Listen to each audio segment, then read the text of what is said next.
We are out in my raised bed garden, what I call my tub garden. First of all, look at that corn. Oh my gosh, about 5 feet tall and looking good.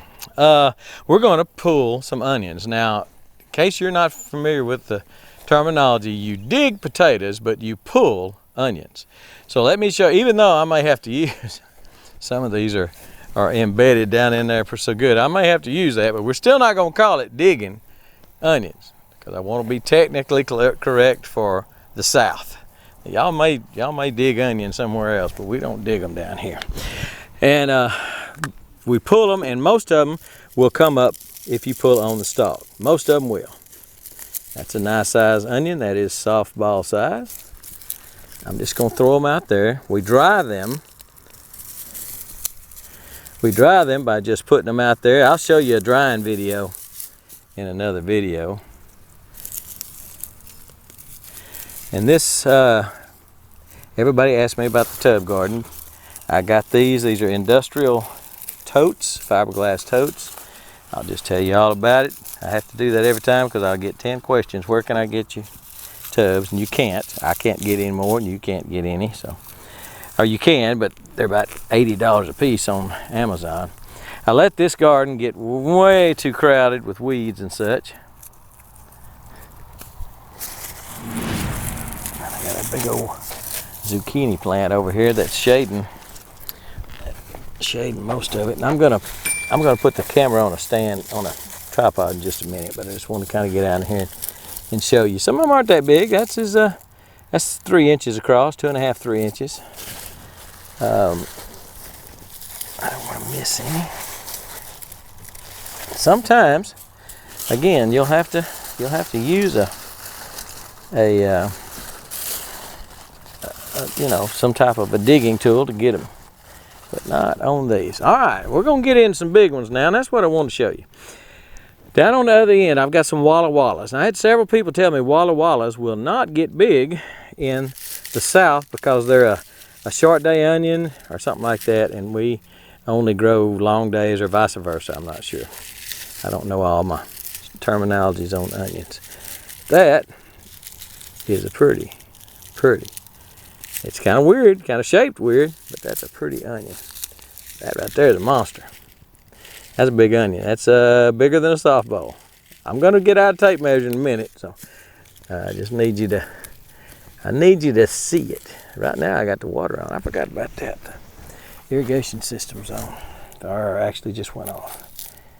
There's another one about a little bigger than a golf ball, a little bigger than a golf ball. Anyway, let me put the camera on a tripod and I'm going to show you some really, really nice ones. Now, how do you tell when an onion is ready to be pulled? We have been eating some of these.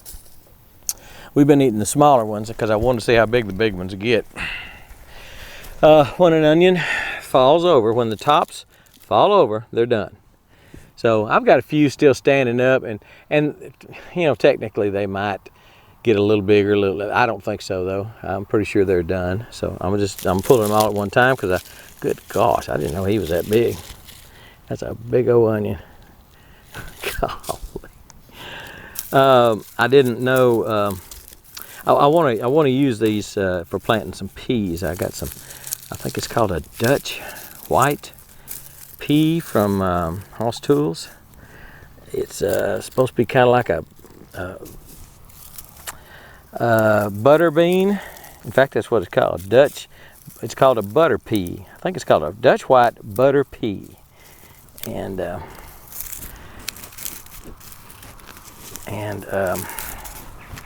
we're gonna burn this off with a torch and then plant them. These onions are pretty wet. It's time to pull. I'm not pulling them late or anything, but I forgot that, you know, I've got this on that drip irrigation system. This stays pretty wet, so it's going to take a little bit for these onions. Look at that, for these onions to dry out. So let me go down the row. I tell you what, let me just come down here and show you one of these 𝗛𝗨𝗚𝗚s. I was told you about a 𝗛𝗨𝗚𝗚 that somebody told me that's just not going to make a big onion. Let me tell you something, and again, stay with me while I get out my tape measure so you can see what that big old bruiser right there is going to be. That, my friends, is an onion. I'm not sure I've ever grown an onion that big, and that is a Walla Walla onion. It's a yellow onion. Yellow, I don't know whether Walla Walla has different onions, but that is a yellow onion, Walla Walla, and it is 6 inches across easily. So let me pull the rest of these. That right there ain't no slouch. That's about as big as a softball. Put them over here in the sun. They do need to dry. And again, I will show you in another video how I store onions. And the onions I pulled last year, stored last year rather, dried them real well. We've still got some in the refrigerator that are still viable from last year. So I took them out of the storage. I left them in the barn, drying, and just left them there all winter long. And they stayed viable for almost a whole year, or right at a whole year actually, because we pulled this time last year. Now these are all Walla Walla. This is the last bed of Walla Wallas that I had. So all those are Walla Wallas, and the rest of them are 1015. It's called an Aggie onion, or just a sweet onion, 1015 onions. I believe that's what 𝗛𝗨𝗚𝗘 plants. I know that's what around here we plant. We call it a noonday onion, but it's just a 1015 onion that's grown near noonday, which is famous. Like 𝗛𝗨𝗚𝗘 is famous for its onions. So let me pull these and get a tape measure. Hang around, this is going to be fun. So as promised, we got a tape measure, and we're going to start measuring some onions. This is the Walla Walla that everybody said wasn't going to get very big. That's going to be my biggest onion, I do believe. That is 5 inches across. 5 inches. That's a big onion. That may be, if not the biggest I've ever grown, one of the biggest. The Walla Wallas are pretty good. Walla Wallas got a little bit of heat to them, a little hot. But these other ones, these are the Aggie onions, and these are really, really sweet. The ones we pulled are very, very sweet, and that's the way we like them, is sweet onions. This is the 1015. It's 4.5, right at 4.5, 4.25, 4.5, something like that. I pulled about 60 onions, I guess, and we've been pulling them all along. We've been eating off of them. And out of 60 onions, I would say half of them are softball sized or bigger. Very few smaller than softball size. I've got maybe 10 that are 8 or 10 that are golf ball. No, bigger than a golf ball. Just a little bit bigger than a golf ball. And then the vast majority of them were as big as a softball. And then we've got some that's about halfway between a softball and a hard ball. Same way with that one. That one's a little bit bigger. But that's my granddaddy right there, and that's a Walla Walla onion. That is not supposed to do well in my climate. So I just want to show you that, and you can't do a sweet test with me. But these white ones, again, those 1015, around here we call them Aggie onions, developed I think by Texas A&M, or developed maybe at Dixondale, I don't know, developed somewhere for Texas A&M. And that's what most everybody around here plants, is the 1015 Ys, which is a yellow, or the 1015, just the 1015 or 1015 W, which is the white. These are all white onions. The Walla Wallas are obviously yellow onions. But like I say, you can't do a sweet test, but I'm telling you right now, these white onions, the sweet onions, are really, really sweet. The ones we pulled, and we hadn't pulled any of the big ones, we pulled the smaller ones. Now, what did I do to make them this big and to make them this sweet? First of all, I got 2 or 3 videos on how to grow onions big and sweet. Now, I would suggest that you look up in the top right corner of your screen right there and click on one of those videos, or at the end of this video I will there'll be a link to my onion planting videos, how to plant them, how to fertilize them and stuff. But what I did with these, the first 2 months of their life. I planted them around Valentine's Day. This is right at Father's Day. This is June 10th. I planted them, and immediately I put about 1 inch, planted them right, like I teach to plant them, and you need to watch the video to find that out. Then I put about 1 inch of compost, just store-bought compost, what I bought at the feed store, and then I left them alone for about 2 months. I didn't water them, and we had a dry winter. I didn't really water them like I should.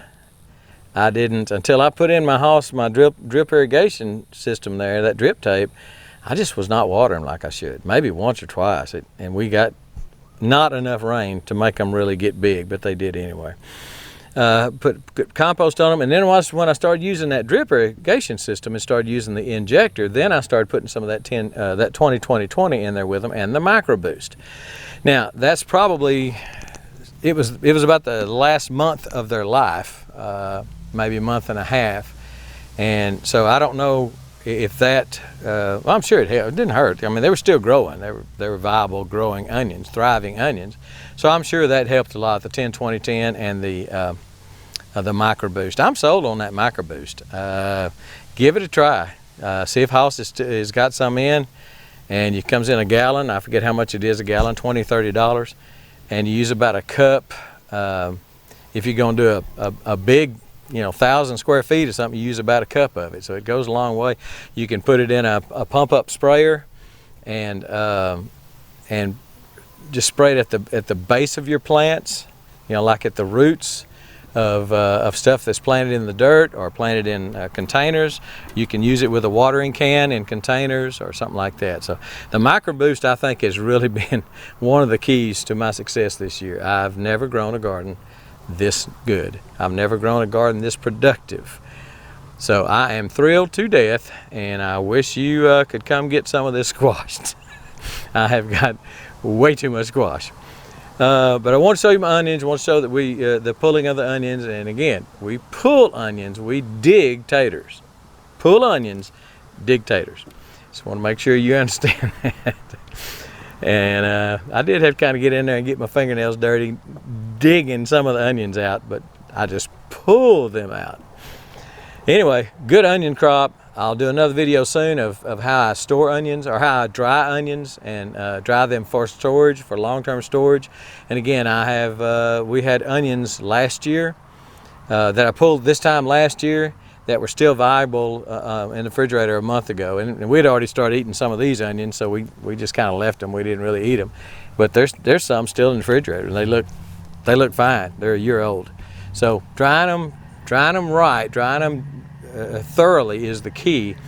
And since these were on that drip irrigation system, I'm going to have to be real careful to dry them real well, because I can feel them and tell they got a lot of water in them. So anyway, because I've been running that drip irrigation for my corn, and it's too much. It's probably too much water for the onions, but the corn really needs it, and I'm more concerned about my corn right now.